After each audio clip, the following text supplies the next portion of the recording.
3 March থেকে আবার বৃষ্টির সম্ভাবনা তৈরি হবে উত্তরবঙ্গ এবং দক্ষিণবঙ্গ দুই বঙ্গেই।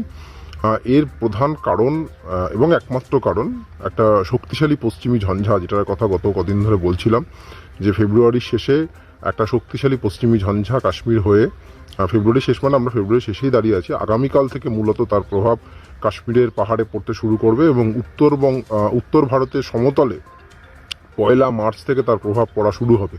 মানে দিল্লি, পাঞ্জাব, হরিয়ানা থেকে শুরু করে উত্তরপ্রদেশ, মধ্যপ্রদেশ সব জায়গাতেই বৃষ্টি বাদলা, বিশেষ করে 1 মার্চ, 2 মার্চ, 3 মার্চ বৃষ্টি বাদলা হবে। এবং এই বৃষ্টিটা কিন্তু চাষের জন্য বেশ ক্ষতিকারক। তার কারণ বৃষ্টির সময় বজ্রপাত হতে পারে এবং শিলাবৃষ্টি, সব থেকে বড় কথা, শিলাবৃষ্টি হওয়ার একটা সতর্কবার্তা দেওয়া হয়েছে। এবং কাশ্মীর, হিমাচল, উত্তরাখণ্ড, নেপাল, সিকিম, ইভেন নর্থ ইস্টে যেখানে যেখানে বরফ পড়ে, এই ফেজে এই পশ্চিমী ঝঞ্ঝার প্রভাবে প্রবল তুষারপাতের একটা আশঙ্কা রয়েছে।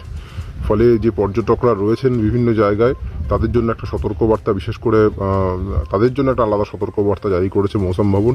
যেহেতু অনেক পর্যটকই এমন এমন জায়গায় রয়েছেন, বিশেষ করে কাশ্মীর, হিমাচলে অনেক জায়গাতেই 3 ফুট 4 ফুট বরফ পড়েছে।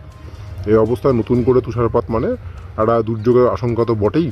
এবং তার সঙ্গে আমরা দেখলাম গুলমার্গে একজন ট্যুরিস্ট মারাও গেলেন।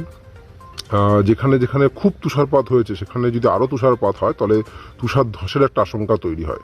সুতরাং যারা পাহাড়ে বেড়াতে গিয়েছেন, যেখানে তুষারপাত হচ্ছে বা হয়েছে এরকম জায়গায় বেড়াতে গিয়েছেন, তারা একটু সাবধানে থাকবেন। বিশেষ করে সিকিমে আমরা কদিন আগেই দেখলাম যে 500 জন পর্যটককে ভারতীয় সেনা তারা উদ্ধার করে।